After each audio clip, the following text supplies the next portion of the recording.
Class, today we're going to be continuing our lessons on communication. This lesson is going to reflect directly the reading that I asked you to do on the quick tips for masterful communication. So much of it may be review for you, but we'll go through it relatively quickly.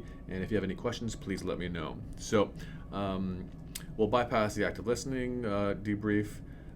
Quick tips for masterful communication. So there'll be 10 tips. We're just going to kind of quickly go over them to make sure that we're all on the same page in terms of what we mean by what are these quick tips. So number one, to watch your language. Opt for clear, positive language and straightforward sincerity to foster shared understanding and earn the support of your group. Again, we talked about this previous lesson a little bit about being direct, right? So be very clear, be positive, but be straightforward and direct with what your feedback or your communication or what your request may be. We don't want things to be up in the air. We don't want things to sound overly optimistic or overly pessimistic. We want things to be exactly as they should sound because that's going to establish clearer lines of communication, a little bit more integrity. We don't want too fluffy or too positive in nature. We don't want our leaders to always talk like everything is perfect. We also don't want our leaders to always talk how everything is so bad, right? We want it to be very clear that this is the state of the company or the organization, and here's how we can get better and do better and continue to do better. So your employees and workers know and can hear when a boss is just, for lack of a better terminology, blowing smoke, right? So just be clear and they will respect you for it. 2, follow through. This points to credibility and expectations. So if I put a rule in place in the classroom and I say this has to happen, then I should make sure that it happens.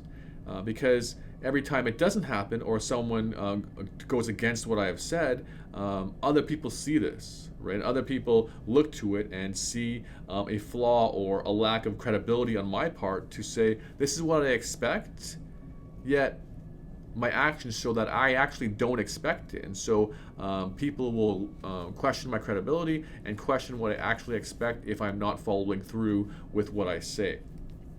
3, deal with uncertainty. We want to make sure that the leader is not trying to cloud what's happening, right? Even if I don't know, I don't want to pretend that I know so much, right? So we talked about table topics about kind of like showing confidence and showing that you are doing well on all these kinds of things. However, again, your people understand and know situationally what is uncertain, what is coming through the realities of the world that a leader should manage, right? Don't pretend we have it all figured out. Pretend nothing. Be clear and say, this is what we need to deal with, this is what we don't know, this is how we want to try to tackle it. And your employees, again, they will respect you for it when they are given the information and understand that we're all working through something together. You know, talk about the failure, talk about adjustments, talk about transitions, talk about change of organization as it is needed. Next, be an active listener. A strong leader should listen, right? No one wants a leader who does not hear what the people below him say, right? No one wants a leader that is so conceited that they only think about their own opinions, right? They want a leader that is going to listen and take this constructive feedback and take the ideas and take the participation of their people, right? Your leader should have an open mind to what you say and what their people say. Next, to manage conflict, identify and involve major stakeholders, enable venting of anger, communicate reasons for meetings, set ground rules, etc., etc. Use non-judgmental language. A leader should be an expert or should know how to manage their people, right? A leader should not hope that problems go away. A leader should manage those problems, identify the individuals with those problems, and deal with them. Deal with them head on, right? Don't just hope and pray that things go away or things will, quote unquote, just work themselves out, because that's a pipe dream, right? And they need to make the situation where they deal with these problems very clear, very, very civil, and have expectations that are very, very high. Okay? Next is respond, do not react. Mindful responses versus emotional reactions, right? A strong leader should have very good self-regulation, should have very good control of how they react and how they think and how they take in information, right?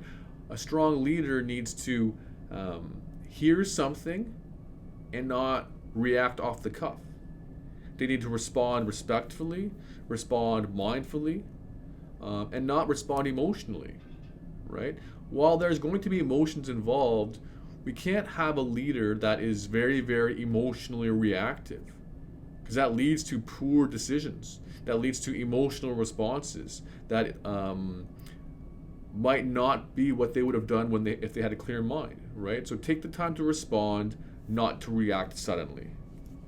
Next is to give feedback. Again, truthful and honest feedback, both positive and negative. Do not sugarcoat or soften it too much, right? Again, we talked about feedback a lot already, so we're not going to belabor that point, but always give feedback. Honest, good, strong, useful feedback is important, right? Everything you say can't be rosy. Everything you say can't be negative. It has to be truthful and honest as much as possible, okay? Next is inviting participation.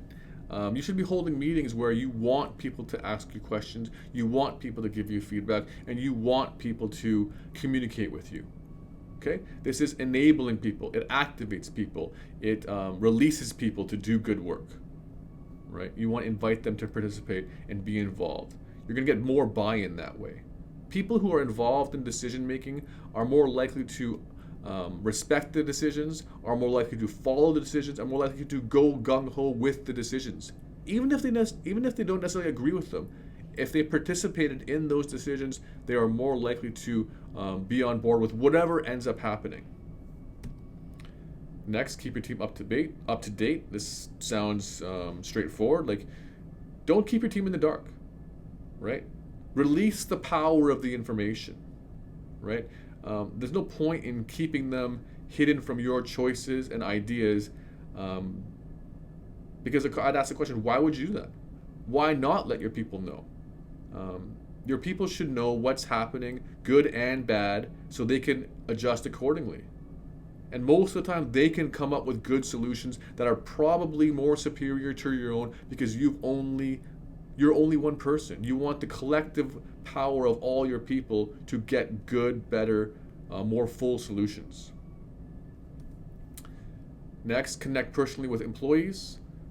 Face-to-face communication. Again, we've talked about this. You want to connect with everyone. Again, we're talking about communication. We're talking about the ability to get information and to use information to the betterment of your company, your organization, right? If you're not connecting with your people, that's bad. If you're not connecting personally with your people, that's bad, right? You need to have that face-to-face real communication, because that's going to create more richness of communication.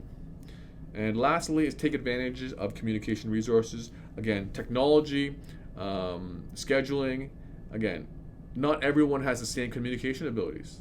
And if you know this, then you can use things that will help you communicate better, right? Whether it's using other people, whether it's using technology, whether it's using calendars and stuff like that. But use what resources you have to make sure that you communicate effectively, especially when you know you have deficiencies yourself.